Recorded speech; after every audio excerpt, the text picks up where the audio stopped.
I know আমাদের দেশে আসলে এত ওপেন স্পেস এবং এত গ্লাস ফাসাদওয়ালা বিল্ডিং হয়তো হতে সময় লাগবে, স্পেসিফিক্যালি ওপেন স্পেসটা আসলে খুবই টাফ।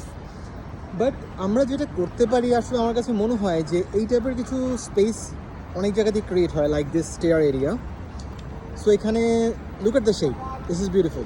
একটা এসকেলেটার জাস্ট উপরের দিকে উঠে গেছে, অ্যান্ড স্টেয়ারটা কিন্তু একটা ডিমেনশন আলাদা ক্রিয়েট করছে। মাঝখানে একটা প্ল্যান্টেশনের জায়গা, ওখানে প্ল্যান্টেশনের জন্য জায়গা ছেড়ে দিচ্ছে, এবং হচ্ছে স্টেয়ারটা হালকা উপরের দিকে উঠতে উঠতে হালকা শেপটা চেঞ্জ হয়ে একটু ন্যারো হয়ে গেছে। সো এটা না ডিফারেন্ট একটা আসলে জোন ক্রিয়েট করছে, ডিফারেন্ট একটা ডেপথ ক্রিয়েট করছে। সো আমাদের জায়গা না থাকতে পারে, বাট আই গেস কিছু ডিজাইন অথবা কিছু ফর্ম বা শেপ আমরা এভাবে করে নিয়ে আসতে পারি, প্লে করতে পারি। সো যাতে করে হচ্ছে ওভারঅল স্ট্রাকচারটা, অ্যাস্থেটিক যে পার্টটা আছে ওটা খুব ডিফারেন্টভাবে ফুটে ওঠে।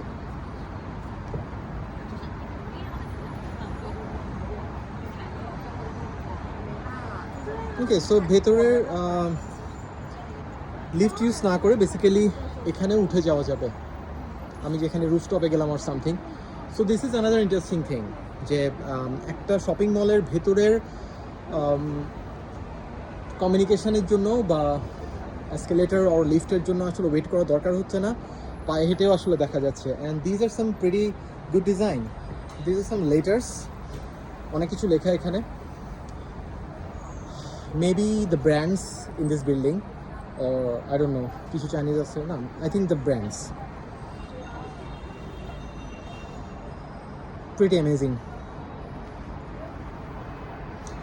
আই থিঙ্ক এই মার্কেটটার স্পেশাল পয়েন্টস হচ্ছে গ্লাস।